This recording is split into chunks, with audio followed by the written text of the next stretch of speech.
Order. I call the member for Gippsland. Thank you, Mr Deputy Speaker, and I'm pleased to have the opportunity as a new member of the Petitions Committee to say a few words about the work of the committee. And may I say at the outset that the bipartisan nature of the committee and the manner in which the members of both sides of the House have conducted themselves in the several meetings that I've already been a part of has been a feature of my early days in this place. And I'd like to commend the committee chair, the member for Fowler, and the Deputy Chair, the member for McMillan, for the very warm welcome I've had to the committee, along with the staff, who I believe are doing a great job in support of our work. Deputy Speaker, that one question that sometimes arises is whether petitions still have our place in our modern society, particularly given that there are so many other different avenues for communication between citizens and elected members of parliament. But I'm a very strong supporter personally of giving people as many opportunities as possible to become directly engaged in the decision-making and the public policy-making process. Now, we have a great democracy in Australia, and providing opportunities for Australians to have their say at the ballot box is obviously one of the most critical components of that democracy.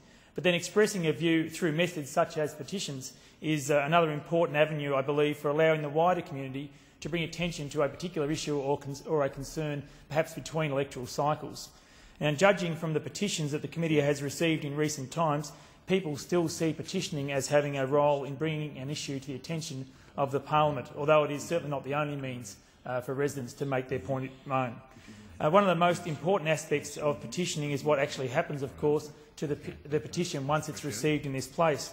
And if the petition is merely ending up in the basement and ignored or recorded in Hansard and nothing else happens, I think there'll be little point in continuing or even encouraging the process in the future. However, that's certainly not happening under the current arrangements with the Petitions Committee. And the changes that were introduced at the start of this year, there's been a real attempt to give the petitioning process some extra meaning and impact, for there to be a firm response to the petitioners themselves and some serious consideration of the issues that people have raised for the attention of the parliament. I think anyone who has been studying petitions in recent times may be amazed at the range of topics that are of concern to individuals and groups in our community. Some are quite general. We've had petitions on environmental issues, including water management, education funding. Of course, pension rates have been quite topical, roads, telecommunications issues and medical and dental services, just to name a few. Deputy Speaker, petitions can also be quite local and very specific to individuals. We've had petitions with personal grievances, either of a legal nature or on immigration matters, funding for local infrastructure such as road crossings or intersections, sporting facilities and Australia Post outlets. And Deputy Speaker, it's interesting to note that in regard to postal services, this has been going on for a particularly long time, and two petitions received by the House in the very first parliament over 100 years ago were calling for the retention of postal conveniences at locations in Erskineville and Wollongabba. And if you'll excuse my slight parochialism for the moment, the more things change, the more they stay the same, because in the electorate of Gippsland quite recently, during the by-election, a petition of some 3,821 people was tabled in the House on June 25th this year, calling for the Franklin Street Post Office in Traralgon to be retained.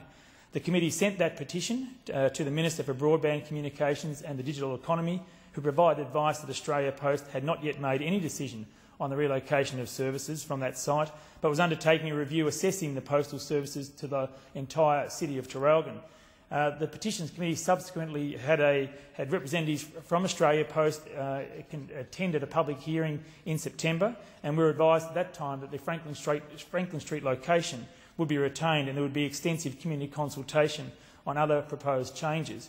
It may seem like a minor issue to some, but it's certainly for the people of Traralgon who bothered to sign the petition, to then have that follow-up from the Minister's office itself and then from Australia Post appearing before the Petitions Committee, I think was a very good process, and the outcome has been very warmly received throughout the Traralgon community.